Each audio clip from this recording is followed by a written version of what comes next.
A winter blast blankets Maryland in snow. Now, Arctic air is creating potential refreeze threats. Our storm tracker will be live to bring you road conditions throughout the evening commute. And we're analyzing the changing conditions as temperatures drop into the teens tonight. A violent convicted criminal released early commits another heinous crime.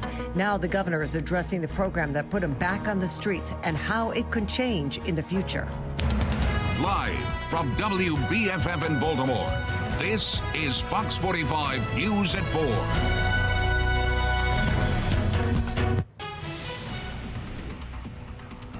Fox 45 is on weather alert right now as snow and extreme cold hits the Baltimore area. The city is covered in snow. Marylanders woke up to icy roads, closed schools, and more than 4 inches in some areas. Thank you for joining us. I'm Kai Jackson. And I'm Mary Bubala. A live look at the conditions right now at the Inner Harbor, Towson, the snow on the roads from our Chevy storm tracker, and of course, our weather radar. Now, the snowfall has stopped for now, but there's still a risk roads will freeze over as we face some frigid temperatures. We have team coverage on the winter weather. Rebecca Pryor is looking at the impact across Baltimore. That's right. But first, meteorologist Jasmine Lomax has the very latest on the driving conditions and a possible second storm. Jasmine.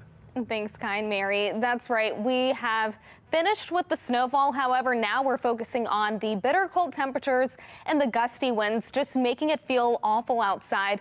Wind gusts are over 30 miles per hour across parts of the state, over 30 mile per hour wind gust, and that is having an effect on how it feels. We're seeing current temperatures below freezing in the 20s and in the 30s. However, when we factor in those winds, it only feels like it's in the teens, and the conditions will only get worse tonight. We're looking at low temperatures in the teens, and wind chills will be in the single digits. So not only do we have the potential for dangerous cold, but we're also looking at the potential for a refreeze overnight, and that could lead to slippery spots tomorrow morning and hazardous road conditions. Coming up, I'll have a closer look at when you can expect higher temperatures and when we have our next chance for snow and my full forecast. Kai and Mary. Thank you, Jasmine. Well, the weather tonight already impacting school start times for tomorrow. Cecil County and Harford County schools are both delaying their start time by 2 hours. For a full list of school systems impacted by the snow, head to foxbaltimore.com. And we are seeing that snow's impact on the roads. On the left, a viewer sent us this picture from the Key Bridge this morning. Multiple cars and trucks were involved in an accident that led to a fuel spill. On the right side of your screen, this is a live feed of the bridge right now. First responders were forced to shut down all traffic on the northbound side of the bridge. I want you to take note of how windy it is out there, that camera bouncing around in that wind. Now, all of those lanes have reopened, but we don't have any word of injuries at this time. We'll keep you updated as we learn more. And the snow also impacting local businesses. One restaurant owner in Carroll County telling Fox 45 News the threat of frozen roads could impact his dinner service. Later on tonight, when it gets colder again, icing up, we'll keep an eye on that. And if we feel that it's too icy for our employees to go home, and later on we'll close early or something. And with that threat of ice and icy roads, cleanup efforts are underway across the state and in Baltimore, of course. Fox 45's Rebecca Pryor is live right now with the latest on the push to keep those roads and sidewalks safe. Rebecca, where's your hat?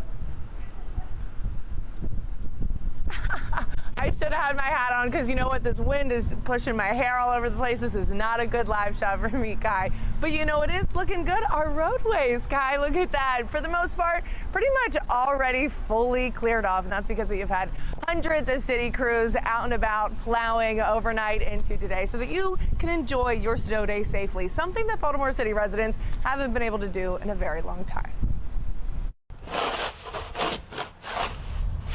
The end to Baltimore City's years-long snowless slump. I didn't realize how long it had been. Catching some by surprise. We may have lost the scraper.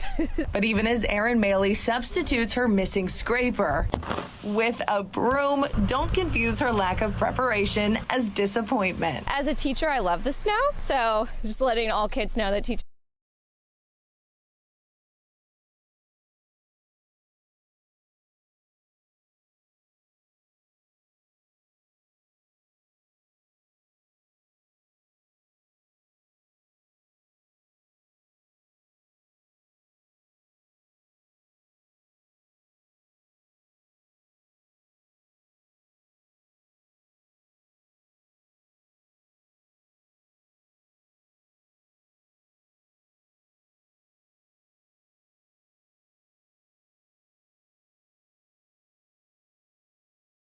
in this case.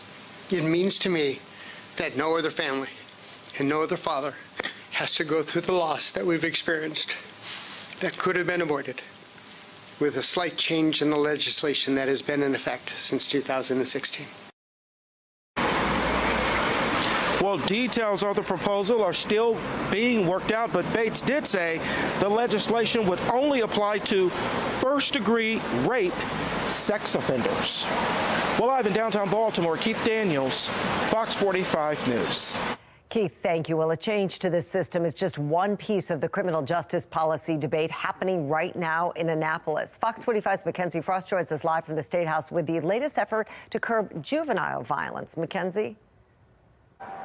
Yeah, Mary, Governor Wes Moore tells me that he wants to see accountability in any piece of legislation that comes to his desk in terms of juvenile violence. But what that actually means in terms of legislation still remains unclear, all while some leaders here in Annapolis are refusing to talk about specifics. Welcome to the Banner's first preview of a 90-day session. Juvenile crime top of mind for most leaders in Annapolis this year. I want legislation that focuses on accountability. During a panel discussion Tuesday morning, the leaders of the judicial committees in both chambers talking about holding the Department of Juvenile Services accountable for its responsibilities, especially with more than a $300 million budget. So what are we spending this $318 million every year? We have buildings. That's what we do, but that's what I'm talking about, where we have to re-examine. Not entirely clear that we're following up with some of those kids who need to be followed up with. Senate President Bill Ferguson also talking about ensuring programming offered within DJS is effective.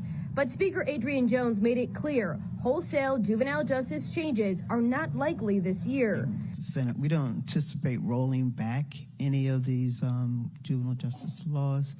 We're looking to make some tweaks to them. Later, we tried to clarify with the Speaker about her comments.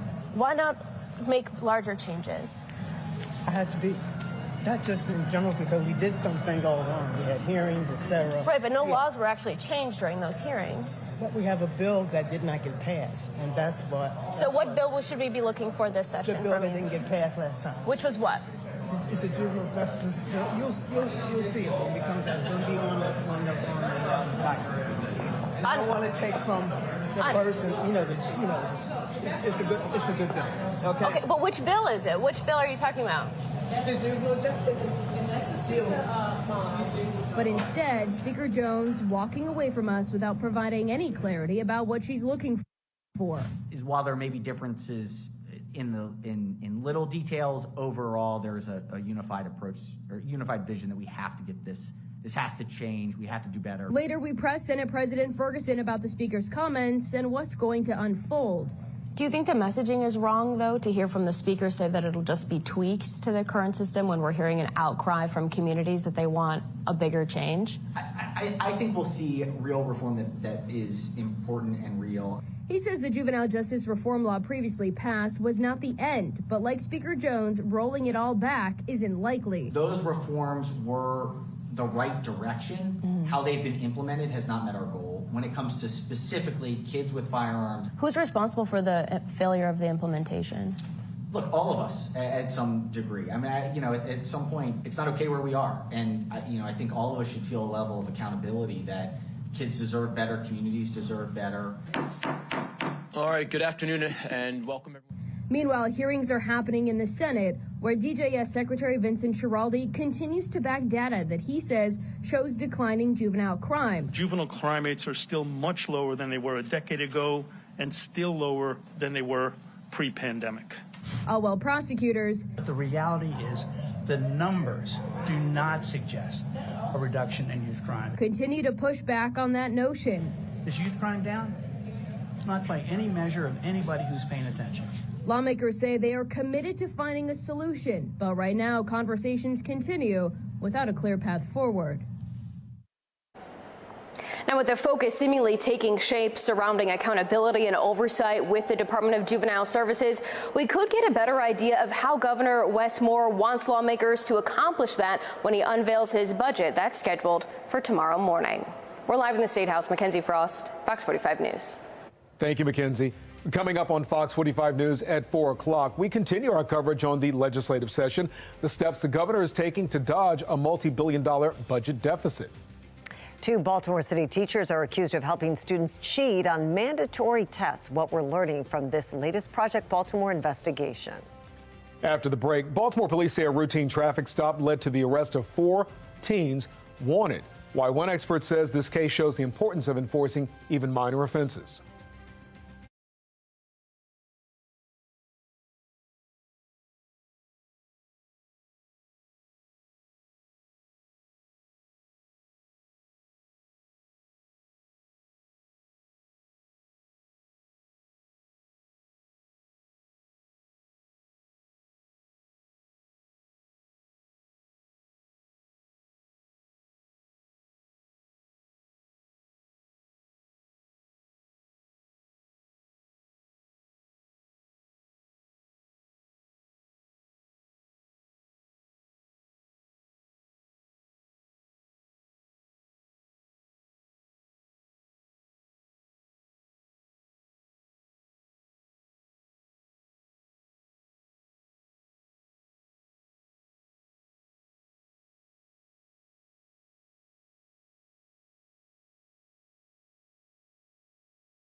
Governor Wes Moore is set to unveil his budget proposal tomorrow, and he's already announcing plans to help offset the transportation $3.3 billion budget deficit. Fox 45's Mackenzie Frost is live in Annapolis with how much is being given to DOT and exactly where that money's coming from. Mackenzie. Yeah, Guy, this was a big deal when the Department of Transportation first unveiled this $3.3 billion budget deficit over the next 6 years. There was a lot of criticism, but now we're hearing Governor Wes Moore say that he plans to dip into the state's rainy day fund one time for $150 million to give back to the Department of Transportation to help them cover some of these projects. Now, this funding will go towards local roads as well as highway projects, but the governor and other supporters of this plan, including the Transportation Secretary, all say that this one-time fix is not the solution for the long-term funding formula problem that the state is currently facing. This is a one-time usage because we still have to be able to work together to solve the long-term transportation challenges that exist within the state. Now, the Transportation Secretary, Paul Wiedefeld, said this morning that he recognizes that everyone within the DOT umbrella had to tighten their belt. He tells me that he asked all of these different agencies to really try and look at their budgets and reduce them by 8%, and now we're seeing some of those results. That's interesting. So, Mackenzie, do legislative leaders support this move? So far, we've been hearing yes. Senate President Bill Ferguson said that he believes that this was the right move to do, especially noting the quick criticism that the DOT got when these budget cuts were first unveiled. However, the Senate President also agrees that this is not the long-term solution that the state needs to find. Senate President Ferguson says that he wants to see lawmakers during this next 90 days to really sit down and have a conversation about ways that they can adjust the funding formulas so that DOT is not facing this budget deficit over the next 6 years, and long-term, even beyond the 6 years, how will the state continue to pay for some of these roads, bridges, and other projects? Now, with the governor's proposal for his budget expected tomorrow morning, we could get even more details, and you know we'll be there, so we'll let you know.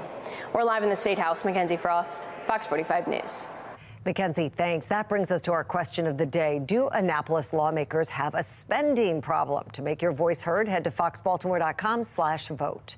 Fox 45's Mackenzie Frost will be in Annapolis following every step of this year's legislative session over the next 3 months. You can watch all of her coverage on air and online at foxbaltimore.com. Continuing coverage on the winter weather alert. This is a live look from our Chevy Storm Tracker driving along Liberty Road in Baltimore County. Conditions on the roads already getting slick with around 4 inches of snow falling in some parts of Maryland overnight. In Maryland, there's a split on whether the winter blast that just hit us is a good thing or not. Not sure if I even understand that. It is what it is. Meteorologist Jasmine Lomax is in right now with the chances that we could see more severe winter weather later this week. Jasmine. We have that chance for more winter weather, but before that happens, we are in for bitter cold temperatures, and we're already starting to feel that cold outside. 30 for the current temperature, mostly cloudy over Baltimore, but notice the wind chill only coming in at 19 degrees, well below that actual temperature. Winds are out of the northwest around 16 miles per hour, so it's cold, it's breezy, and it's only going to get worse tonight. We're nice and dry, we're quiet, and we're going to have clearing skies. That's one of the factors that's going to lead to quickly plummeting numbers. Our temperature is currently in the 20s and the 30s, but tonight those numbers drop to the teens, possibly a couple 20s. The wind chills will be in the single digits. You certainly want to make sure that you are prepared if you have to go anywhere tomorrow. You want the layers and make sure that you are protecting and covering any extremities to prepare for the cold. But not only that, we also have the potential for a refreeze. We're really looking at standing water, untreated roads, and slushy areas where we could see that freeze. And of course, the first areas to freeze are bridges and overpasses. So if you will be driving on the roads, be careful. There may be some slick spots. Now, just to break down what we'll see over the next couple days, we stay mostly cloudy through the evening. Then overnight, we start to clear as temperatures rapidly plummet to the teens and the 20s. As we continue into the afternoon, temperatures remain below freezing, but we'll at least have plenty of sunshine throughout the day. Clouds return into Thursday. We'll have the highest temperatures of the week reaching the upper 30s and the low 40s, but we're back to winter weather by the late afternoon and the evening. We'll start with a couple of flurries across northern portions of the state. Then throughout the night, off and on snow showers, leading us into Friday morning. Friday is when we'll have most of the accumulation in the morning and into the afternoon. After that, the snow will gradually taper, and by Saturday, we're in for a mostly dry forecast with cold temperatures still remaining. Highs will only be in the 20s and 30s. Tonight, get ready for dangerous cold. 15 for the low temperature. It'll be frigid. Wind chills will be in the single digits and not much relief by the afternoon. We'll have plenty of sunshine, but our temperatures only reach 30, staying below freezing. It'll be breezy at times, and we're talking wind chills remaining in the teens and the low 20s. This is followed by 38 on Thursday, the highest temperature of the week. Then 35 with a chance for snow on Friday. We'll be in the 20s on Saturday, 35 on Sunday, and then finally some higher temperatures into the upcoming work week. Mary? Jasmine, thank you. Oh, take a look at this. Some of our viewers have been sending in their pictures of the snow. Judy sent us this picture of a snowman her daughter made. Very well done. I love the color of the scarf, like a mint color. Meantime, not everybody is excited about the winter weather. Sincere sent this picture of a little guy who wishes, yes, it was summer, all bundled up, but still not enjoying the snow. Too cold to make a snow angel. Well, we want to see the winter weather in your neighborhood to make your to share your snow pictures and videos. Scan the QR code on your screen now. Head to foxbaltimore.com/chime in. A decision to run expired tags led to 4 wanted teenage criminals getting arrested. The impact cracking down on small violations is having on Baltimore's crime crisis. I'm Scott Thuman on the campaign trail where Iowa has made its decision. Now it's the mad dash to New Hampshire. Who sees opportunity and who may be seeing the end of the road? Coming up.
The presidential field is getting smaller, with Asa Hutchinson and Vivek Ramaswamy both suspending their campaigns. There are now just 3 Republicans left: Donald Trump, fresh off that win in Iowa, Ron DeSantis, who finished second, and Nikki Haley. Sinclair Chief Political Correspondent Scott Thuman looking at what comes next. Well, he said he was going to win big, and it turns out Donald Trump did just that and then some, taking the state by more than any Republican in history. Now the candidates take this race east to New Hampshire, which will have a huge say in what happens next. The big night is going to be in November, when we take back our country, and truly we do make our country great again. Thank you. Riding high from landing the first big blow in this brutal campaign, Donald Trump off to New Hampshire for next Tuesday's primary, which just a week ago looked very different, seen as a 4-way fight before Chris Christie dropped out amid calls to consolidate the field, and then Monday night, Vivek Ramaswamy also calling it quits. I called Donald Trump to tell him that I congratulate him on his victory, and now going forward, he will have my full endorsement. But if the polls hold true, it could be a slightly closer contest than Iowa was. On average, Trump still has a sizable 13-point lead over Nikki Haley, but nowhere near the roughly 30-point difference he enjoyed in Iowa. As we head to New Hampshire, I have one more thing to say. We're gonna win! Underestimate me, because that's always fun. She believes the Granite State will solidify her momentum and help her top Ron DeSantis after he squeaked out a second place in Iowa. We represent a chance to reverse the madness that we've seen in this country. History plays a part too. In 2016, Trump won New Hampshire in easy fashion, doubling up on John Kasich, Ted Cruz, Jeb Bush, and Marco Rubio, and Trump banking on a repeat performance. And if the way he spoke after his win in Iowa Monday night is any indicator, it sounds like his New Hampshire narrative will be talking a lot about beating Biden, maybe less so about his GOP rivals. In Des Moines, I'm Scott Thuman.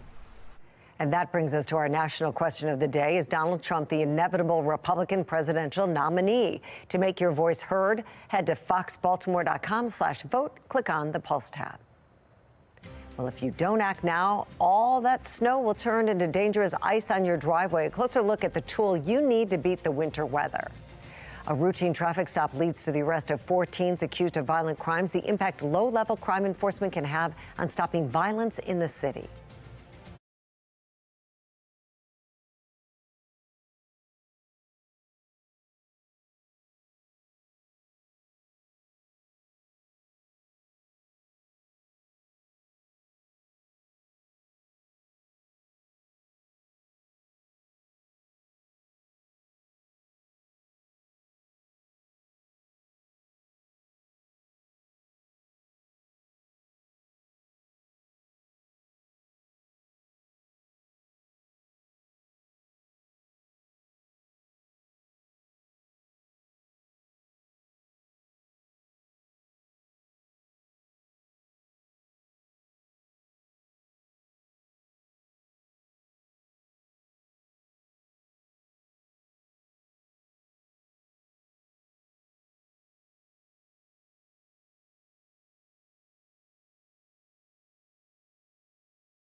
Baltimore police say a traffic stop led to the discovery of teens who were wanted for other violent crimes. Alexa Asheville spoke with a police expert who says this case highlights the importance of enforcing and prosecuting all laws that are on the books. Alexa? Yes, Kai, Mary, this police expert also says the stop likely prevented the teens from committing even more crimes. Investigators say they were found in a car wearing masks and armed with BB guns. This happened here in Harbor East early yesterday morning. Investigators say an officer initiated the stop after noticing the car's temporary registration was expired.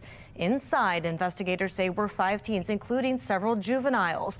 3 of the teens, according to Baltimore police, were wanted for at least 2 armed robberies in Baltimore County. 1 teen also had an open warrant in Harford County. All were taken into custody. Now, if this were just a few years ago, law enforcement expert Jason Johnson says the officer may not have taken such action because back then, former City State's Attorney Marilyn Mosby refused to prosecute certain lower-level crimes, including minor traffic offenses. As law enforcement in Baltimore in particular, note that they have a state's attorney that is interested in holding people accountable, reasonably holding people accountable, that they're more willing to go out there and take, proactive, reasonable steps to enforce the law And I think you'll start to see more and more of this as officers in the BPD become more comfortable with the change in leadership. Baltimore police shared these images of 2 BB guns they say were recovered from that traffic stop. More on those violent armed robberies police say were committed in Baltimore County at 5. Alexa Ashwell, Fox 45 News. Alexa, thank you. Well, those arrests come as another young person is shot in Baltimore. Yesterday afternoon, a 16-year-old was hit in the leg in South Baltimore. That teen took himself to the hospital. Police have not yet figured out where he was shot. Anyone with information about this shooting should contact Baltimore City Police. According to Baltimore police, 5 people have been killed this year. 17 have survived being shot. The youth violence crisis still a top concern for lawmakers in Annapolis. Well, state representatives seem to be split on how to move forward in addressing youth crime. While some say that the state needs to give the current laws time to take effect, others are sounding an alarm, saying kids have to be held accountable for anything that they do. I don't understand how some legislators can be so nonchalant in saying that we need to wait for a bit because this just come in law and we needed to come to an effect. I'm sorry. Ever since it's been in effect, it's been ineffective. Fox 45's Mackenzie Frost will be in Annapolis following this year's legislative session for the next 3 months. You can watch all of her coverage on air and online at foxbaltimore.com. This just in, the weather still impacting school start times for tomorrow. Baltimore County Public Schools just announced a 2-hour delay for tomorrow morning. There will also be no pre-kindergarten classes. Cecil County and Harford County schools also delaying their start times by 2 hours. For a full list of school systems impacted by the snow, head to foxbaltimore.com. And we remain, of course, on winter weather alert. The first snowstorm of the year moved over the Baltimore area last night. This is a live look at Towson and our weather radar, along with the time lapse of that snow coming in. And take a look at this. The weather going from a clear day to a snowstorm and then back again. It was all over. Some parts of Maryland saw as much as 4 inches of snow before things kind of settled back down. But now there could be more snow and frigid weather on the way. Meteorologist Jasmine Lomax has details on what comes next. Jasmine, I even saw a peak of sun today. Yeah, Kai, we had a little bit of sunshine, and that's helping to melt some of the snow. But by the end of the week, we're going to be right back to that cold, wintry, and snowy pattern. First tonight, although the snow is cleared, we could have some freezing conditions as we prepare for frigid cold. We're currently seeing temperatures in the 20s and 30s. Most of us are below freezing, and with wind speeds factored in, it feels much, much cooler. You'll notice the big drop in temperatures tonight. Over the next few hours, our temperatures will go from the upper 20s to the mid 20s. But take a look at the wind chills. We're looking at 20 degrees for how it feels at 5 p.m. and then by 8 p.m. only feeling like 14. By the time you wake up in the morning, we could be looking at single-digit wind chills and also the potential for a refreeze. Coming up, we'll have a closer look at what you can expect and when we have the next chance for snow and my full forecast. Back to you. Jasmine, thank you. Well, this is one of the first major snow events we have had in years. And if you're short on snow supplies, meteorologist Amy Aronson takes a closer look at what you need to beat this cold weather.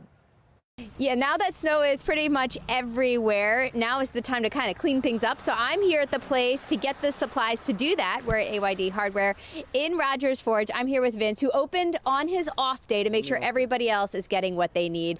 You've had some of these supplies waiting for quite some time. 2 years, some a little bit more than that, but Yeah. it's all here and ready to go now, and that's why I'm here today, because when it's snowing, it's your opportunity to sell this stuff. You're not selling it when it's not sunny and bright. That is true. So here we are. Okay, what kind of supplies do you have ready for folks? I've got plenty of ice melt, and I want to caution people, this is a heavy snow, so don't go out there and overdo it. I mean, I know the term widowmaker is maybe loosely used, but this could be, and you got to be careful.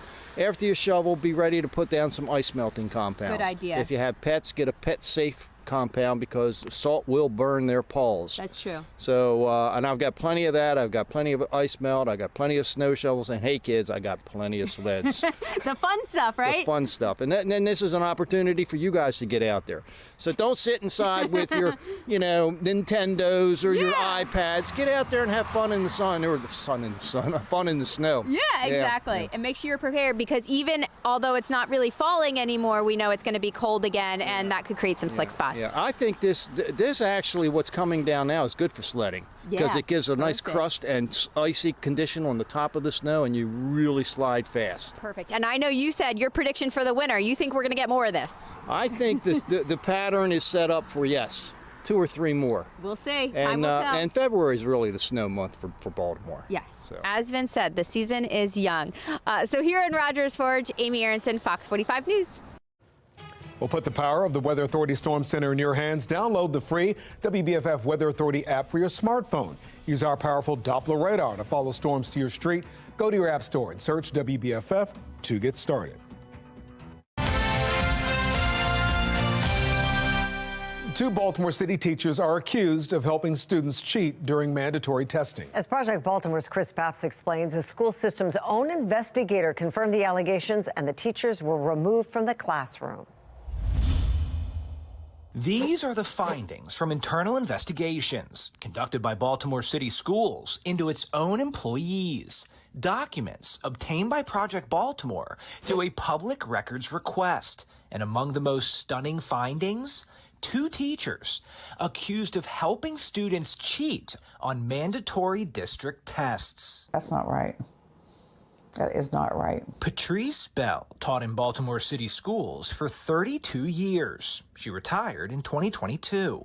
When Project Baltimore shared with her the findings from these internal investigations, she was not surprised. No. Why? Because it makes the school look better if they have better scores. The cheating, according to city schools, occurred during the ANET-2 assessment.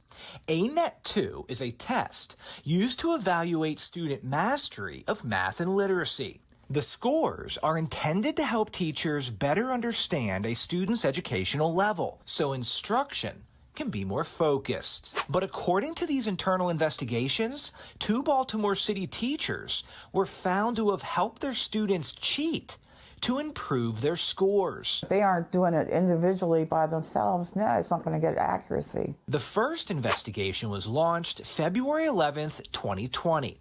Much of the report is redacted. We can't see the name of the school or the teacher accused of misconduct, but we can see the alleged cheating was reported by a student who said the teacher did not allow students to record their answers online until after they showed her, the teacher, their scratch paper, and the teacher threatened to unsubmit their work if they didn't let her see their answers first. During the investigation, a city schools investigator found even more evidence of cheating. According to the report, the teacher also gave them hints, told some students which answers were wrong during testing, and had some test questions in the study guide. The allegation of misconduct was substantiated by city schools. 1 week later, on February 18th, 2020, another internal investigation was launched. Again, we can't see the name of the school or the teacher, but the allegation is the same. A teacher accused of helping students cheat on the ANET-2 assessment. In this case, the teacher allowed students to take the test in a group. And according to the district, students are required to take the test independently, with no support assistance from other students or the teacher. In this report, the allegation was also substantiated. Very frustrating. Very, very frustrating. In both instances, the teachers no longer work for Baltimore City Schools. Project Baltimore did reach out to the school system for comment concerning these internal investigations. They could not provide a statement in time for broadcast.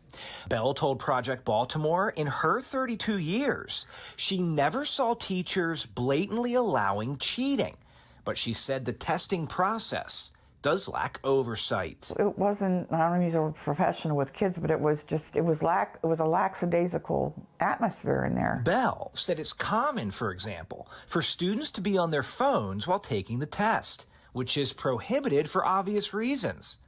They could look up the answers. I'm sure a couple of them, they were savvy enough to do that, you know. Plus, Bell told Project Baltimore, teachers and principals are in part evaluated based on how students perform during testing. It would look better for them if their students did better. So the environment is there for cheating to happen. Yeah, oh yeah. But these are not the only serious allegations City Schools has recently investigated. Through our public records request, we obtained years worth of internal investigations.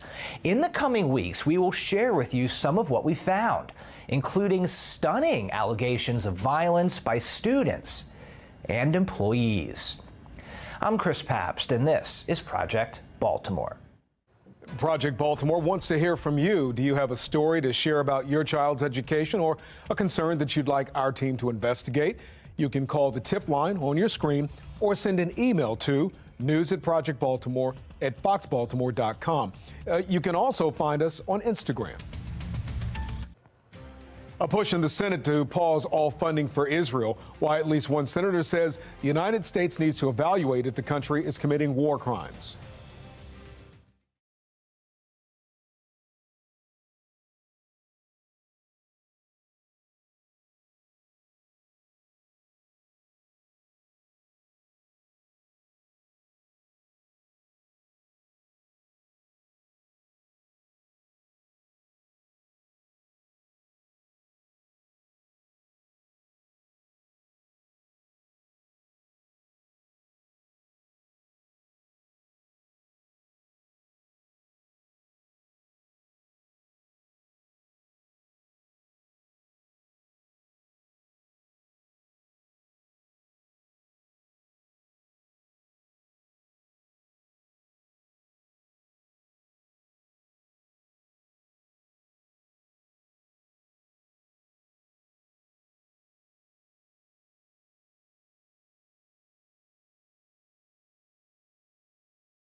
The Senate is expected to vote on a measure today that would freeze all U.S. security aid to Israel. The bill, forced to the floor by Senator Bernie Sanders, has little chance of passing because of bipartisan opposition. Under the resolution, all security aid to Israel would be frozen unless the State Department issues a report within 30 days that examines whether or not the IDF has committed any human rights violations during the war. Well, the White House has said it opposes that bill. Also developing tonight, a jury has been selected in the civil defamation trial against former President Donald Trump. That jury is determining how much Trump will pay in damages for defaming columnist E. Jean Carroll when he made statements denying allegations that he raped her. Last May, a jury found Trump liable for sexual abuse and defamation in a separate case involving Carroll. She was awarded $5 million in damages. This current case is centered on comments Trump made in 2019, which a judge has already ruled were defamatory. The trial will solely be focused on damages Carroll should be awarded.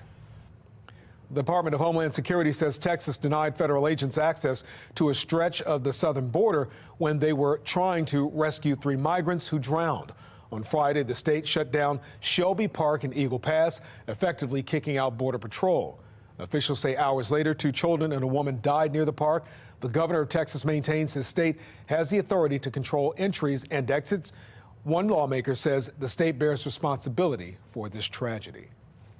And I call upon the state to work and communicate and coordinate with the federal government if we want to solve this issue at the border.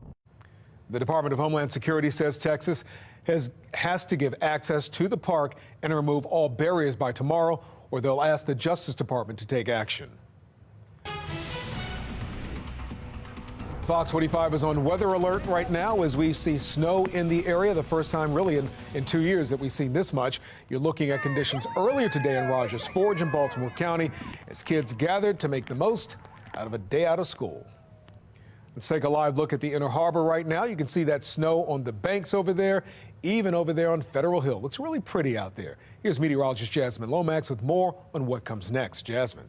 Thanks, Kai. We are getting ready for bitter cold temperatures. Now, the snow has ended. We're nice and dry over Baltimore, but we do have another round of snow that's on the way to end the upcoming work week. So 30 for the current temperature, mostly cloudy right now. The wind chill is coming in at 19 degrees with windy conditions. Winds are out of the northwest around 16 miles per hour, and the numbers are only going to get lower tonight. We're going to stay nice and quiet, not much happening on the HD radar as we're finally dry and clear from the snow. Current temperatures around the state are in the 20s and in the 30s. However, it only feels like it's in the teens, and tonight the numbers get worse. Our low temperatures will fall to the teens. Meanwhile, we're expecting wind chills in the single digits, and we could even see those numbers drop below 0 in western Maryland. So if you will be out in the morning, you really want to make sure that you have the layers. Not only are we expecting cold, but we have the potential for a refreeze tonight. We're looking at standing water and slushy areas freezing first, along with the chance for untreated roads, and then bridges and overpasses could also freeze. So make sure that you're driving safely. There could be some slick spots on the road in the morning. Now tonight, the clouds will gradually clear. We start with plenty of sunshine. Then by the afternoon, still keeping the nice and sunny skies, but temperatures stay below freezing. Then as we head into Thursday, starting off below freezing for the morning, we'll wake up to more clouds, but by the afternoon, you can expect highs in the upper 30s and low 40s for the highest temperatures of the week. By the late afternoon and the evening, we'll have a few flurries across parts of the state, but it's really overnight and into Monday morning when we start to see the snow accumulate. It'll continue off and on into the afternoon before tapering into late Friday night. We'll be back to dry weather on Saturday. 15 for the low with wind chills in the single digits. It's going to be cold and breezy tonight and again tomorrow. 30 for the high temperature with plenty of sunshine. We have that rise in temperatures, though, on Thursday with numbers around 38, but the snow follows overnight and into Friday. So we're back to those cold winter temperatures, 35 by Friday afternoon. Then we're looking at the 20s on Saturday, 35 on Sunday, and for the upcoming work week, we're finally talking higher temperatures, 40 on Monday, and then 48 on Tuesday. Back to you. By comparison to this, coming up at 5 o'clock on Fox 45, our weather alert coverage continues as temperatures are set to drop overnight. It's going to take a while before we get to that 48. The safety measures being put in place by the city.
Is a functioning democracy or a strong economy more important?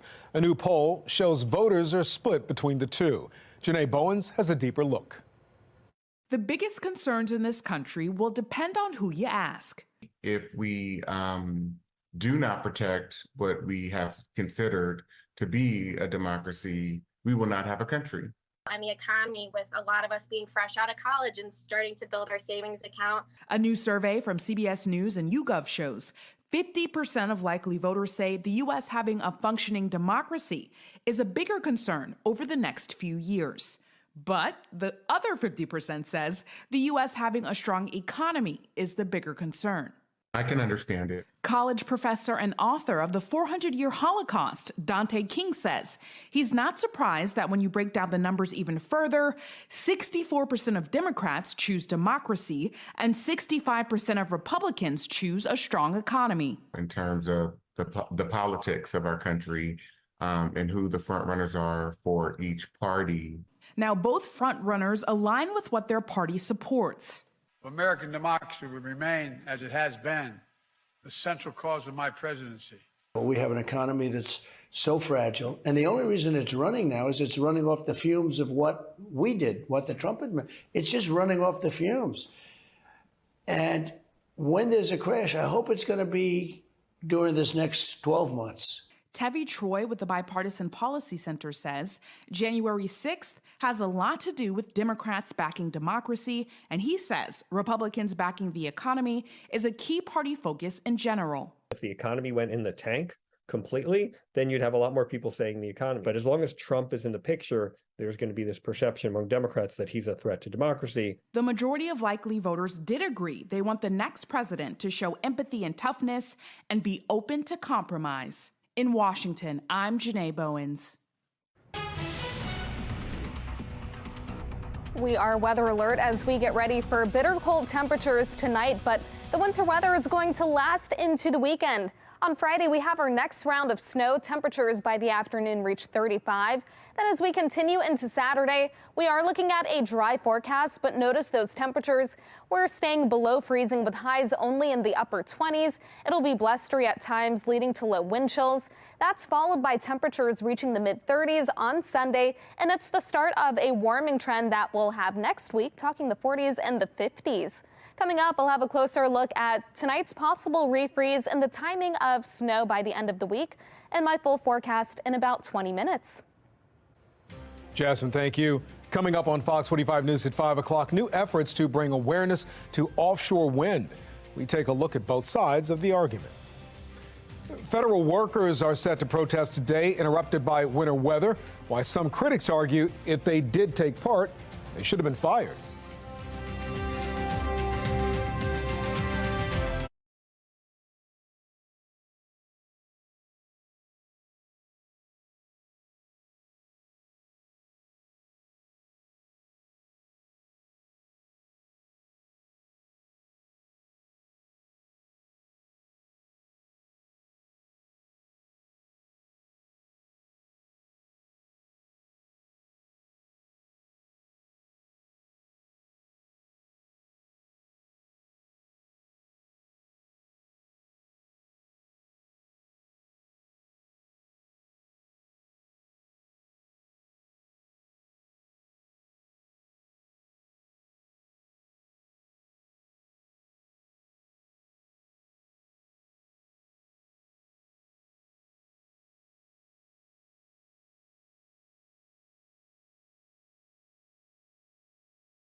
We're getting ready for the coldest temperatures of the season tonight and tomorrow. I'll let you know how cold it gets and when to expect more snow.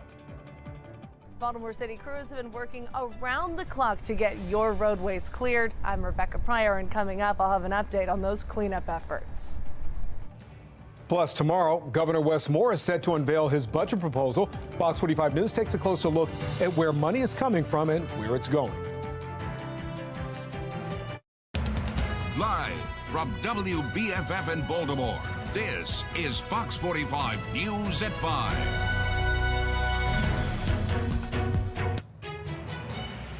Well, Fox 45 News is on weather alert tonight following our first snowfall in 2 years. Live looks across the region show the snow has moved out, still on the ground, but not falling. But we are tracking our next chance of snow. Plus, overnight, we will see temperatures drop way, way below freezing, some areas even in the single digits.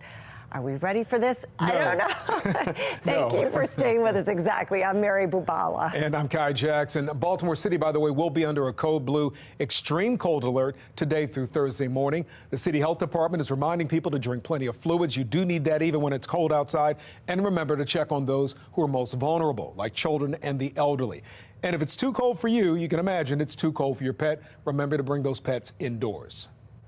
As temperatures drop, warming shelters are available in the city. According to the Mayor's Office of Homeless Services, shelters are open through February 14th, anytime the temperatures drop below 32 degrees. So if you're looking for help in the city, you can call that number right there on your screen, 443-984-9540 for referrals. Well, the weather tonight is already impacting school start times tomorrow. Cecil, Harford, and Baltimore County schools are all delaying start times by 2 hours. For a full list of schools impacted by the snow, head to our website, foxbaltimore.com. And we have team coverage tonight, beginning with meteorologist Jasmine Lomax. She is tracking these colder temperatures and the impact they could have overnight. Jasmine. Thanks, Mary and Kai. It's already very cold outside right now. Just take a look at wind chill temperatures. We're seeing numbers in the teens and 20s, but tonight it only gets worse. Our low temperatures will drop to the teens. And for us, unfortunately, that means that we're looking at wind chills in the single digits. So dangerous cold is on the way. You certainly want to make sure that you have the layers if you will be outside. Now, the wind chill temperatures are going to continue to fall over the next few hours. 28 for the current temperature around 6 p.m. But notice that wind chill 18 degrees. And then by 9 p.m., we're looking at a temperature of 23, but a wind chill of just 13 degrees. The numbers will fall to the single digits tomorrow morning. So you want to make sure that you have the layers. Not only are we preparing for cold, but we're also looking at the potential for a refreeze. That could mean some slick spots for your morning commute. Coming up, I'll have a closer look at when we finally warm up, and I'll let you know when to expect more snow in my full forecast. Kai and Mary. Jasmine, thank you. Well, a live look at our camera from Towson. Many of the main roads are clear, but some of the side roads are still pretty dicey. And then we've got these dropping temperatures. We are going to see some ice and slick areas out there tonight. And a warning for drivers as the snow and ice make for dangerous road conditions. AAA says it is best to stay home and stay off the roads. If you must go out, drive slowly, of course. You'll also want to increase your following distance from the car in front of you by 5 to 6 seconds at least. And when you brake, do so slowly to reduce your risk of sliding. Now, with the threat of icy roads, cleanup efforts are still underway across the city and the state right now, as you can imagine. Fox 45's Rebecca Pryor is live right now tonight with more on what's happening. Rebecca, that's a beautiful shot of the city behind you. Yes, isn't it our beautiful winter wonderland of the city right now? Getting back to talking about those cleared off roadways, though, from the highways to the side streets, many of them looking very good. Taking a bird's eye view of 83, you can see that's been completely cleared off, and it's of course thanks to our hard-working city crews. Today we saw DOT workers taking back-to-back trips to the city's salt barn to restock supplies. In total, the Department of Transportation says 400 plows were out overnight and 200 this morning. Residents we spoke with said the around-the-clock efforts made all of the difference for drivers. I could hear them all night going past the house with the plows, so I think they've done really good. And while our city crews were hard at work, you can see Baltimore City's kids were taking full advantage of the full snow day that they have seen in years. Dozens of sledders took to the slopes at Patterson and Federal Hill Park. I even spoke with one dad who says that he took the day off work to savor his son's first winter weather experience. Always make money. Can't always, enjoy the first time he's in the snow. Everybody's smiling. Nobody's worrying about the price of groceries or what's going on. Everybody's just worried about having fun right now. That's what it's all about. We love seeing kids making up for lost time today. It has been a while since we've had a snow day here in Baltimore City. But again, as you saw, the roads for the most part, they're looking pretty good. However, if you do see a street that city plows may have missed, you can always call that in to the 311 line. Reporting live in Baltimore City, Rebecca Pryor, Fox 45 News. Thank you, Rebecca. I'm glad to see you have your hat on. We want to see the winter conditions in your neighborhood as well. Scan that QR code on your screen. That will take you to foxbaltimore.com, where you can upload your pictures and videos, all powered by Stackler. And anytime snow hits, you can have the up-to-the-minute forecast right at your fingertips. Download the Fox 45 Weather Authority app. Just search for WBFF in your app store. Governor Wes Moore plans to back legislation that will limit early release for some sexual assault offenders. It's a proposal lawmakers are expected to consider this session in response to last year's murder of Baltimore Tech CEO Pavel LaPierre. Keith Daniels joins us live downtown, where City State's Attorney Ivan Bates and LaPierre's family announced the new legislation that they're trying to propose. Keith? Well, Guy Bates and LaPierre's family met here with Delegate Elizabeth Embry. All of them inside the doors behind me, upstairs to the state's attorney's office. Mayor Brandon Scott also here. It's called the Pavel Marie LaPierre Act. It would restrict some sexual assault offenders from earning diminution credit or time off their sentence for good conduct. Now, the proposal comes in response to LaPierre's murder. The 26-year-old tech entrepreneur was killed in September at her Baltimore apartment. Police charged Jason Billingsley, a convicted sex offender, with the crime just days after police say he committed a separate vicious attack in West Baltimore. A man assaulted a woman raped. Billingsley was on the streets after earning good behavior credit for a first-degree sex offense, released early from prison for that in October 2022. Now, Bates called his early release and plea deal, quote, a systematic failure of the justice system. And today, Bates and LaPierre's father are fighting for tougher restrictions. One example, one time is one time too many. We want to make sure that we put laws in place that will keep all the citizens protected, and we don't want to go ahead and see it 3, 4, 5, 10 times. But we need to make sure if this law was in place, then we feel strongly that we would not have the victims in this case. It means to me that no other family and no other father has to go through the loss that we've experienced that could have been avoided with a slight change in the legislation that has been in effect since 2016. Well, details of the proposal still being worked out. Now, Bates says the legislation would only apply to first-degree rape sex offenders. We're live tonight. Keith Daniels, Fox 45 News. Keith, thank you. Well, with Governor Wes Moore set to unveil his budget proposal tomorrow, he's already announcing plans to help offset the transportation's $3.3 billion budget deficit. Fox 45's Mackenzie Frost live in Annapolis with how much is being given to DOT and where that money is now coming from. Mackenzie.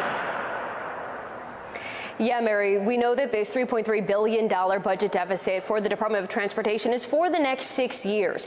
But now Governor Wes Moore says he plans to tap into the state's rainy day fund to help the department patch some of these budget holes. But it's just this one time.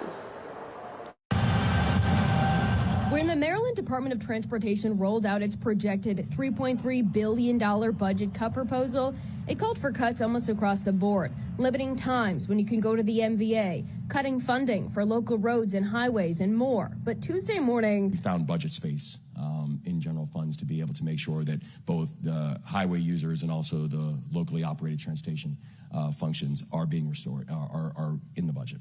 $150 million heading to the Department of Transportation. It is only a one-year fix. Secretary Paul Wiedefeld says this money will restore about half of the operating cuts being proposed, and the same for capital cuts. We have to maintain the system that we have out there, right? The citizens have paid a lot of dollars every year for that. He adds agencies within DOT were asked to reduce their budgets by about 8%. Governor Moore says the state's funding formulas for transportation needs to change, especially since gas taxes are dwindling. Do you know who does not pay gas taxes? People who drive electric vehicles. We have got to modernize the way we do government, modernize the way we're doing transportation funding. But in the meantime, he's driving the charge to dip into the state's rainy day fund to help offset the impact now. This is a one-time usage because we still have to be able to work together to solve the long-term transportation challenges that exist within the state. I think it makes total sense. Senate President Bill Ferguson says this temporary fix doesn't eliminate the need for a long-term solution. Because we know over the next 12 months, we have to have a robust conversation about how we fund and what we want to fund in transportation moving forward. What that conversation will look like this session will have to unfold during the 90 days. Now, this temporary fix is getting some praise from lawmakers who were quick to criticize the proposed budget cuts in the first place. During tomorrow's budget proposal with the governor, we expect to learn even more details about how he plans to fund this proposal, as well as address the other $761 million, in budget deficit the state is looking at for next budget year.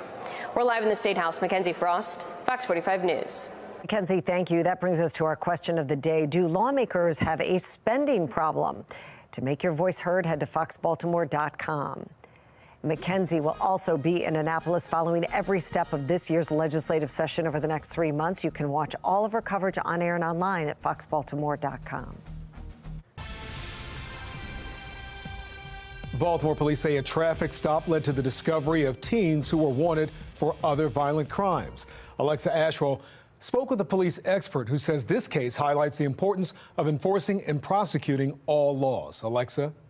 Yes, Kai, this police expert also says he likely prevented the teens from committing even more crimes. Investigators say they were found in the car wearing masks and armed with BB guns. It was here in Harbor East, one of Baltimore's most affluent communities, where police say an officer conducted a traffic stop after noticing a car's temporary registration was expired. Inside the car, investigators say, were 5 teens, including 3 juveniles, all of them wearing masks, 2 of them armed with BB guns, and 3 of them wanted for armed robberies in Baltimore County. I think you'll start to see more and more of this as officers in the BPD become more comfortable with the change in leadership in the state's attorney's office. Law enforcement expert Jason Johnson says this case highlights the importance of enforcing all laws in the books. Johnson pointing out if this had happened a few years ago, the officer may not have taken such action because now former City State's Attorney Marilyn Mosby refused to prosecute certain lower-level crimes, including minor traffic offenses. As law enforcement in Baltimore in particular, note that they have a state's attorney that is interested in holding people accountable, reasonably holding people accountable, that they're more willing to go out there and take, proactive, reasonable steps to enforce the law. The result in this traffic stop, the arrest of teens with open warrants for violent crimes. According to court documents, the driver of the car, identified as 18-year-old Hilkia Davis, and 2 passengers, including 18-year-old Noah Palmer and his juvenile brother, were all wanted for 2 separate armed robberies investigators say they committed in Towson back on December 17th. Police linking the teens and same vehicle to the crimes through surveillance and footage comparison. Palmer, investigators say, was also wanted in Harford County and was one of 2 teens also charged in the city traffic stop for having possession of a BB gun. Johnson says it's likely the BPD officer prevented the teens from committing even more crimes. Robberies and carjackings, auto thefts, and those types of offenses are closely linked with young offenders. The juvenile teen who was wanted for the armed robbery is being charged as an adult. The 2 adult teens are being held without bond. Alexa Ashwell, Fox 45 News. Alexa, thank you. Coming up after the break, new efforts to show the impact of offshore wind farms. Congressman Andy Harris joins us live to break it down. Federal employees are holding a planned walkout in protest of the White House's support of Israel. Why one top official says anyone who walks off the job should be fired. Plus, our weather alert coverage continues as temperatures begin to drop below. Well, they have been below freezing in many areas, but they're really going to go into the teens and into single digits. Stay with us. We'll be right back.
Fox 45 News, winner of 16 2022 Regional Emmy Awards, more than all other Baltimore news stations combined.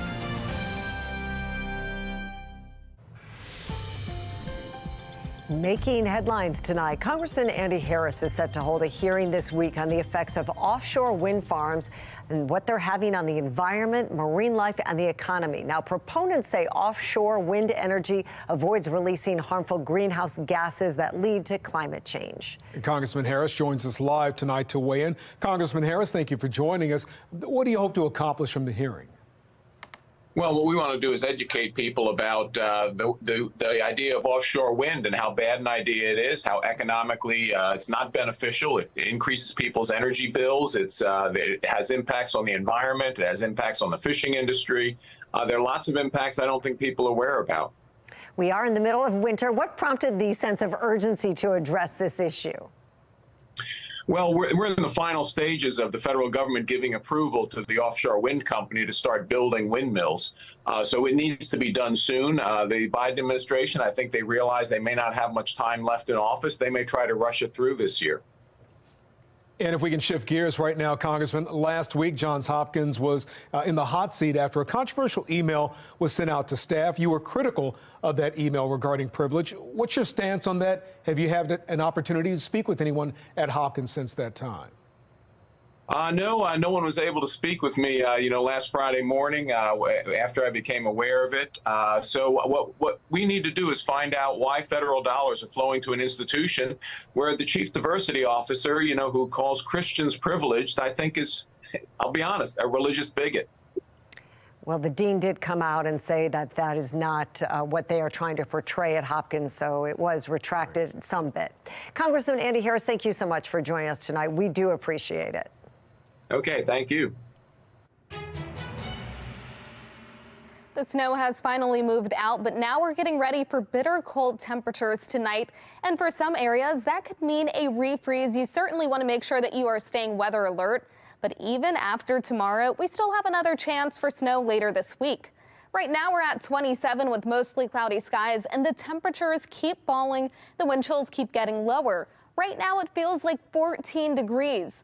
Around the state, we are back to nice and dry weather again, but we're going to have clouds clear, and with that, temperatures will rapidly plummet. Right now, we're seeing those numbers in the 20s and the 30s, but tonight it's going to feel like the single digits with temperatures in the teens and in some spots the low 20s. So again, we have the chance for a refreeze tonight. We're looking at standing water, slushy areas, and untreated roads. Also, bridges and overpasses, usually the first to freeze. If you will be driving in the morning, there will likely be some slick spots. Make sure that you're giving yourselves enough time to get to your destinations. Now, as we continue tonight, the clouds clear and temperatures rapidly plummet. We'll start with plenty of sunshine. By the afternoon, it still looks nice and sunny, but temperatures will stay below freezing, only reaching the upper 20s and the low 30s.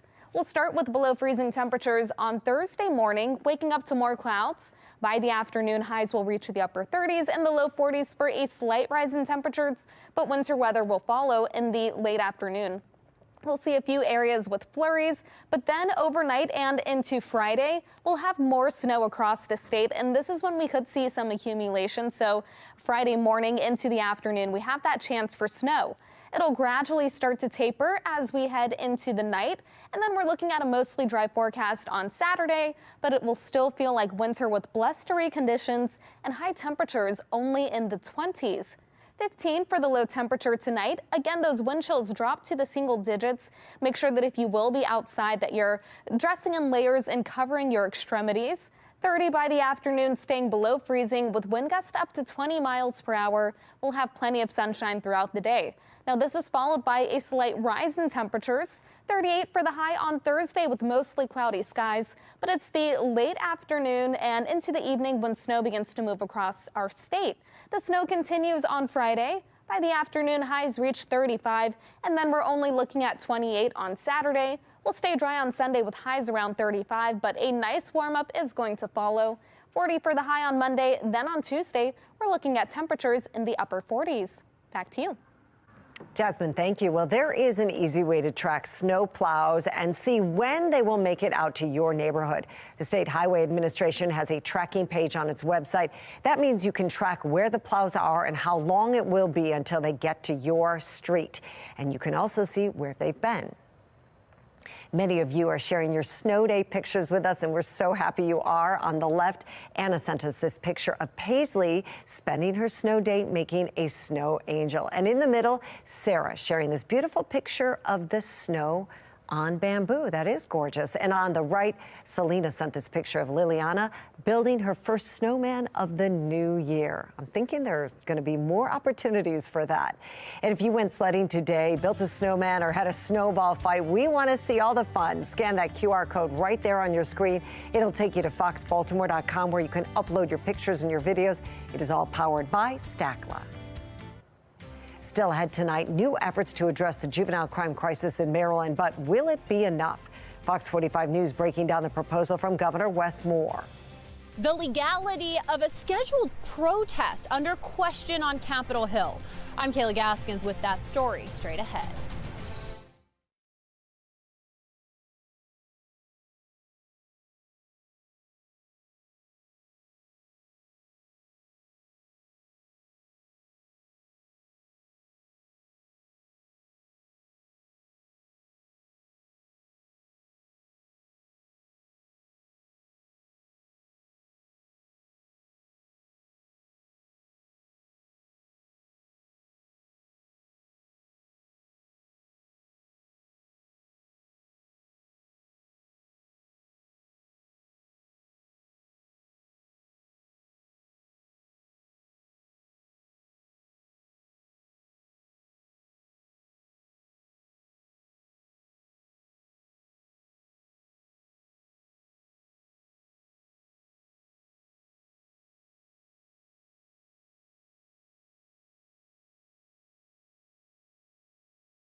A group of pro-Palestinian federal workers threatened a walkout Tuesday to show support for Gaza, but some lawmakers say such demonstrations are against the law. National correspondent Kayla Gaskins has more from Washington, D.C., where the weather put a damper on their plans.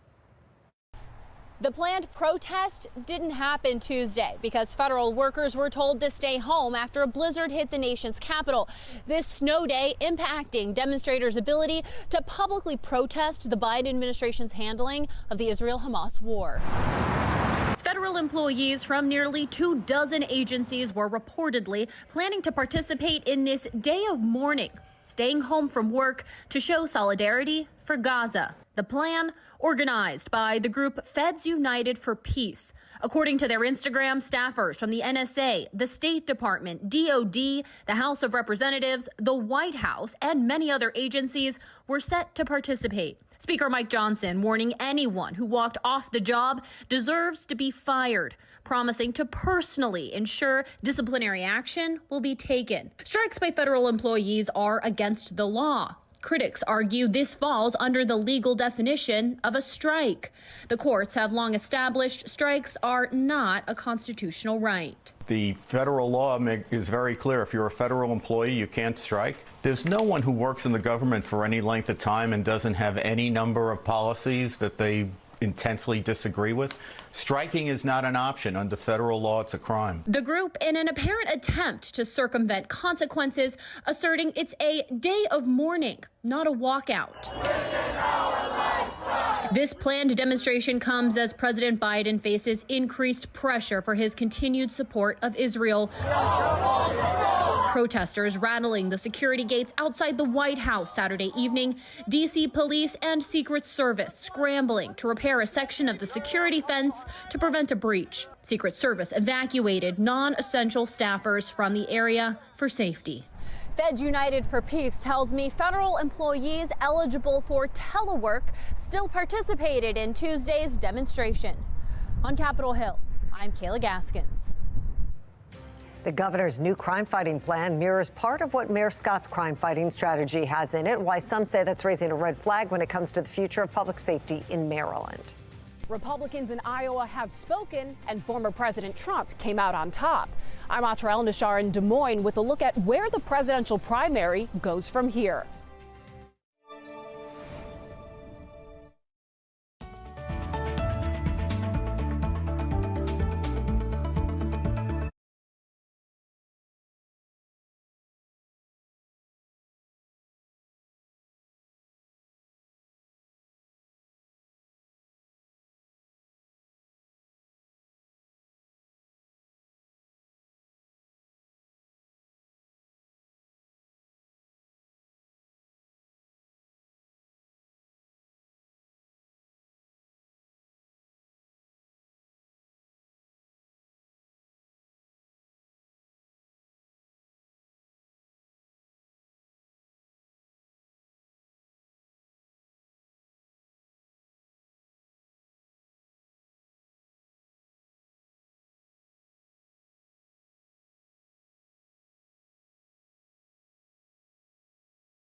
this legislative session, state lawmakers are focusing on a number of crime and justice policies many say need to be changed. That's right. Fox 45's Mackenzie Frost joins us live from the State House with the latest effort to curb juvenile violence. Mackenzie. Yeah, Marion Kai, Governor Wes Moore tells me that he is looking for accountability in any piece of legislation that comes to his desk during this session, especially when it comes to addressing juvenile crime. But again, what that exactly means in terms of specific legislation remains unclear. But today was a very busy day in Annapolis in terms of juvenile justice policy. DJS Secretary Vincent Schiraldi was back in front of lawmakers answering questions during a Senate committee, really going through where the department stands. But earlier this morning, Speaker Adrienne Jones made it clear that she is not interested and has no appetite for major policy changes to the current juvenile justice laws. Rather, she's interested in making smaller tweaks. But when we tried to question her to get some clarity on specifically what she's looking for from lawmakers, she didn't really give us much. Why not make larger changes? I had to be. Not just in general, because we did something go wrong. We had hearings, etc. Right, but no laws were actually changed during those hearings. But we have a bill that did not get passed, and that's what. So what bill should we be looking for this session? The bill that didn't get passed last time. Which was what? It's the juvenile justice bill. You'll see it when it comes out. It's going to be on the bike. I don't want to take from the person, it's a good bill. Okay, but which bill is it? Which bill are you talking about? The juvenile justice, and that's the deal.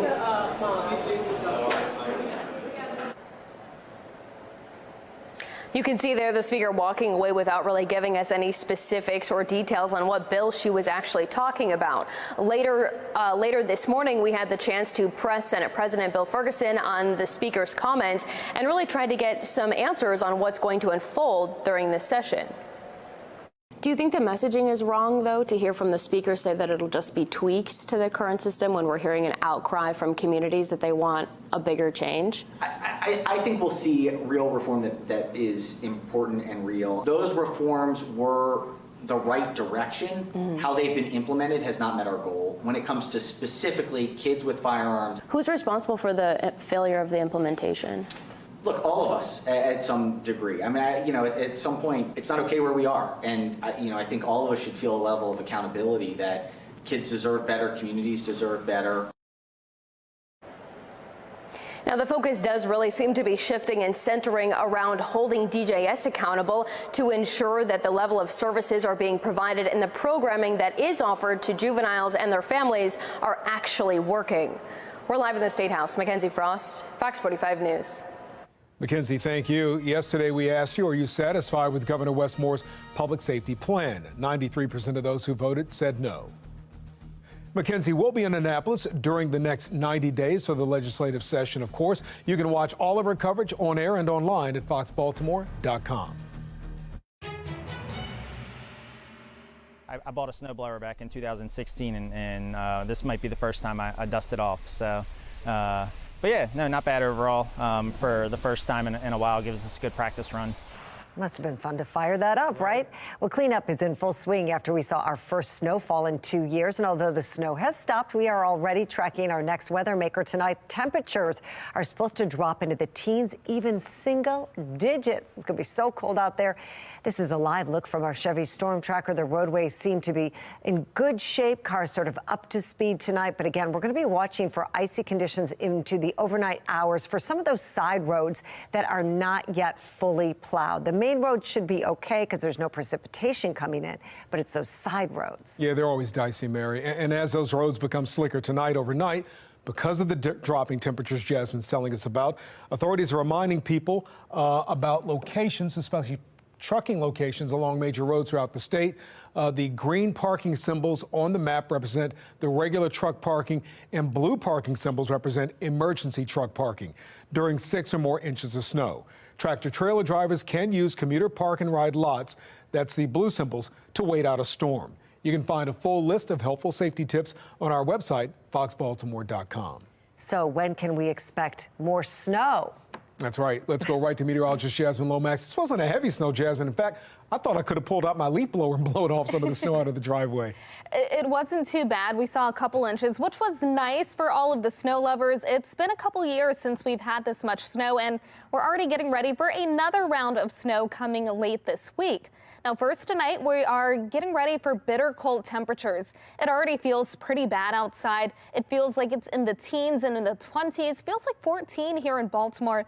The actual temperature is at 27. So, of course, the numbers will continue to get worse tonight. Temperatures go from the upper 20s around 6 p.m. to the low 20s around 9 p.m. and the wind chills continue to fall. About a 10-degree difference between those actual temperatures and the wind chills. Now tomorrow morning as you step outside, we're looking at wind chills in the single digits along with that potential for a refreeze. Coming up, I'll have a closer look at just how cold it gets and when to expect that snow in my Weather Authority forecast. Kind Mary. Jasmine, thank you. Anytime snow hits, you can have up-to-the-minute forecast right at your fingertips. Download the Fox 45 Weather Authority app. Just search WBFF in your app store.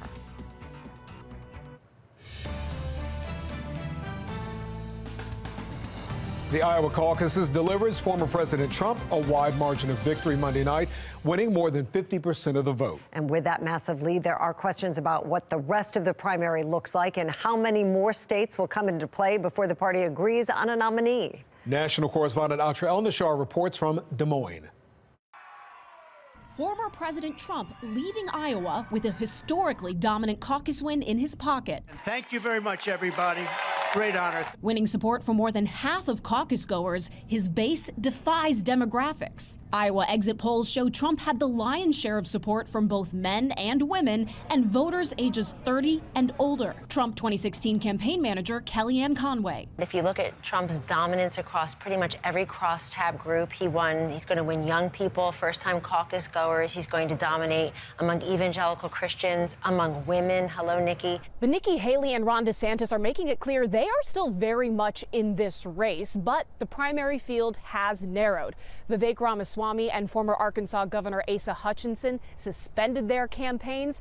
And with Trump holding such a dominant lead, there are real questions within the Republican Party about how long this primary race will or should last. Once he was coming down the escalator, I was for him. We don't consider anybody else. These Republican voters have different ideas. Let the process play out. That way everybody feels like they've got a part in it. I want this to go all the way to the convention, and hopefully some trials will come up that will knock Trump out of contention. That's my hope.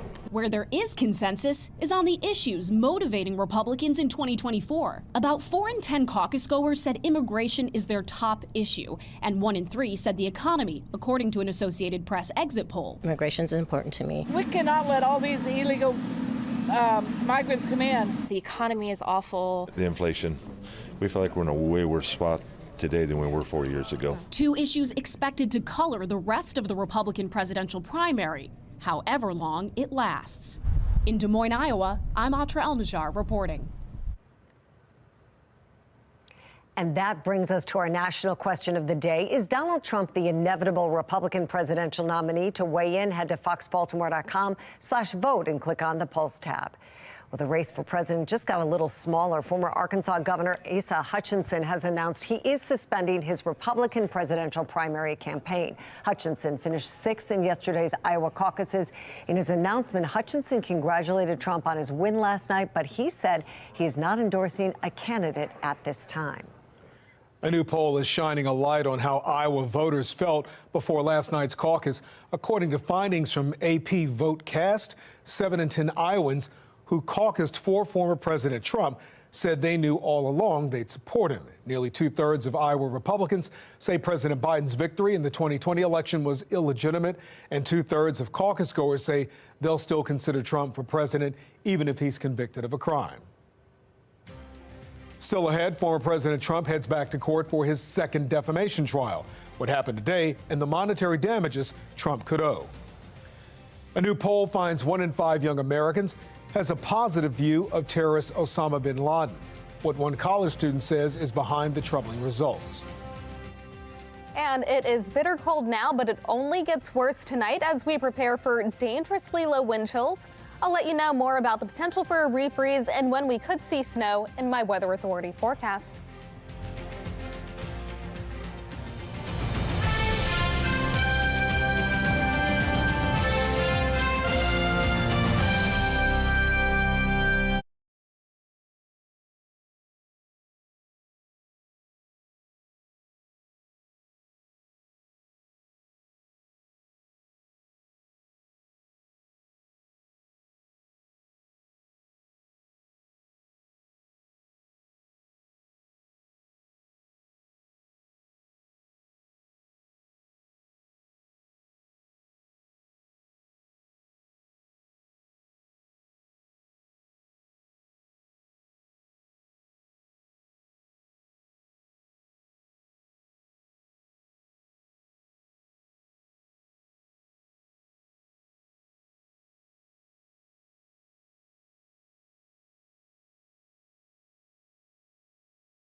A new poll finds many young Americans have a positive view of the killed mastermind behind the 9/11 attacks, Osama bin Laden.